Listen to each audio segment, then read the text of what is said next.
Now a little bit about the second half of the 20th century. There are entire courses on that, so I won't be really getting into details. I strongly advise that if you're interested in modern art, go and see some of the courses of my colleagues at the Institute. But just to point you in the direction of what's going on in British art after the war and basically from the 50s onwards. One aspect of general culture which happens after the war is the growing dominance of the United States. Britain loses its importance as a world superpower. It's greatly impoverished by the wars, even though the two wars were victorious. They go through a period of very severe economic crisis, so much so that they introduce food rationing. So this is really a tough time for Britain. They rely on the money loans from America. And basically, it's by the 50s, it's absolutely clear that Britain is no longer a big empire. The empire is crumbling, and nobody really respects Britain internationally the way they used to do that. So we have some artists who react to that by being completely fascinated with America, with consumerism, with capitalism, with the kind of luxurious life that people started to associate with the United States. So we have two artists here, Richard Hamilton and David Hockney. Richard Hamilton was a kind of joker of British art, and he would produce the kind of collages. This is perhaps the most famous of them, with a very long title. The title is Just What Is It That Makes Today's Homes So Different, So Appealing? And it is a collage of all kinds of consumer products. So we have a male and female figure, which are kind of reminiscent of Adam and Eve, perhaps. But Adam is a bodybuilder and Eve is a fashion model.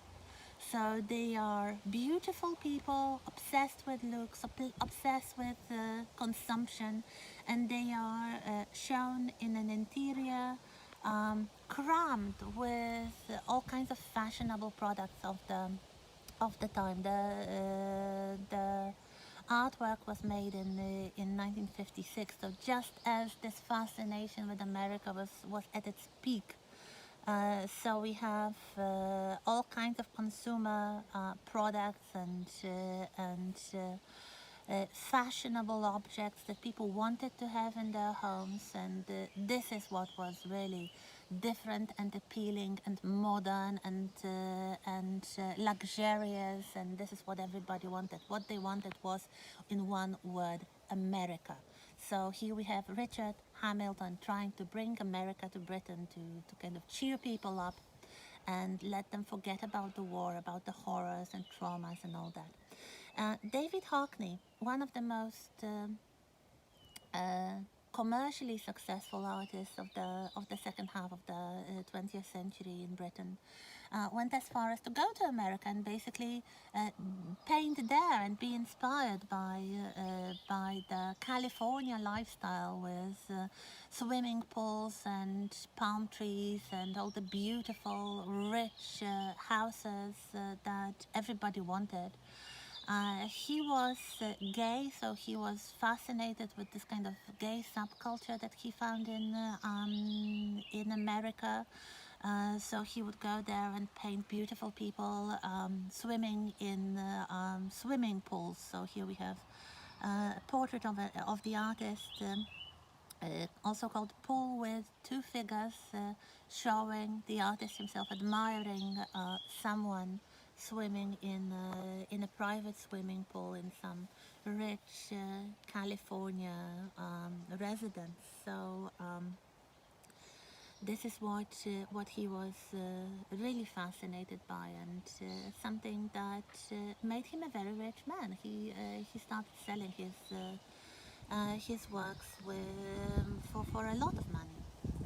Then we have some artists like David Inshow, who stayed in Britain and who started to go back to this kind of mystery and the romance of country life.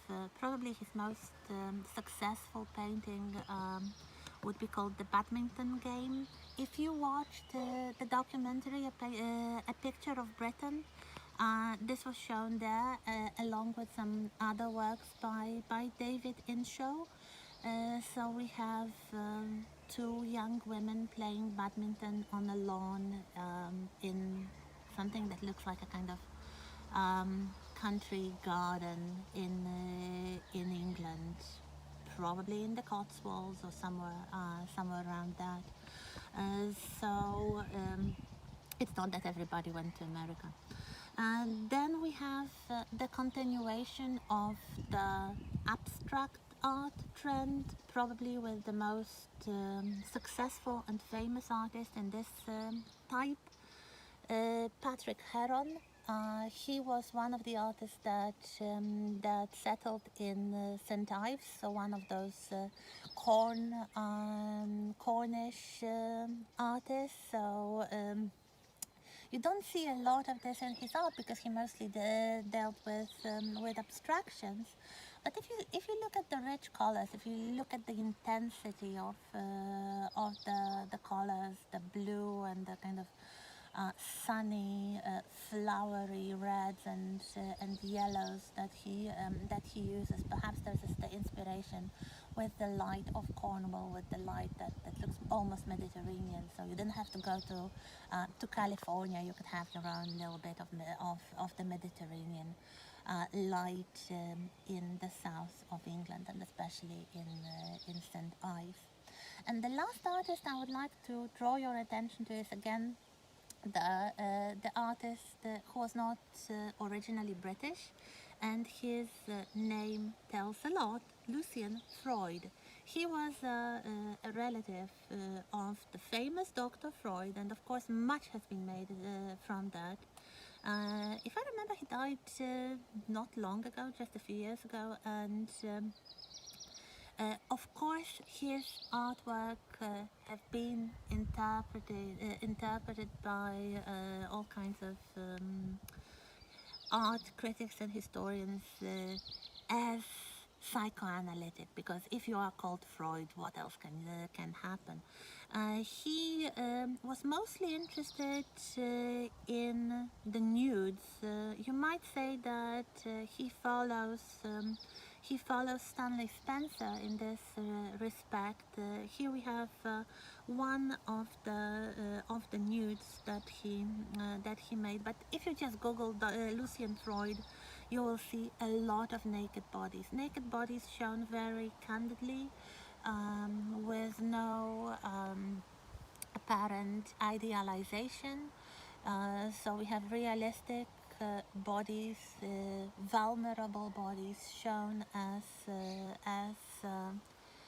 imperfect and aging and sometimes ill, and basically the kind of physical vulnerability that would point to emotional vulnerability of the sitters.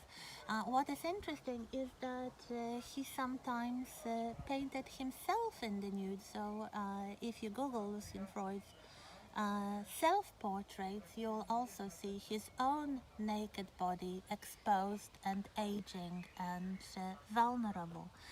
But the very last painting I would like to show you in this course, because next week we'll basically do some sort of summing up and we'll talk about how to get the credit for the course, is Lucian Freud's portrait of Queen Elizabeth II. She's not in the nude, that we may say, for Lucian Freud and his respect for the Queen, but she is shown. This is a kind of portrait showing the face of the Queen in close-up. It was painted in 2001, so she's already an elderly lady, and it shows very much in this portrait. You can see her face as a face of an old woman, not idealized. Perhaps the most ideal thing is her hairstyle and the crown that she's wearing, but her face shows the passage of time and perhaps some psychological vulnerability. Again, just as with Winston Churchill, the Queen was not amused. She didn't go as far as to destroy the portrait, which was produced and given in good faith, but it didn't really strike the chord with the Queen. If you Google the portraits of Queen Elizabeth, she would much prefer the traditional, more idealized images of herself, perhaps showing her as younger or at least more dignified than this kind of close up of an old lady looking quite perhaps also stubborn, a little bit like this image by Sutherland of Winston Churchill. But here we have it. I think it is real in some kind of deep psychological way. She is an elderly lady that had to endure a lot during her record-breaking reign. So this is perhaps a good moment to finish this discussion. And as I said, next week we'll try to think of a way to round it up and to talk about what you need to do to get the credits for the course. So that's some kind of ending, but not entirely. So see you next week.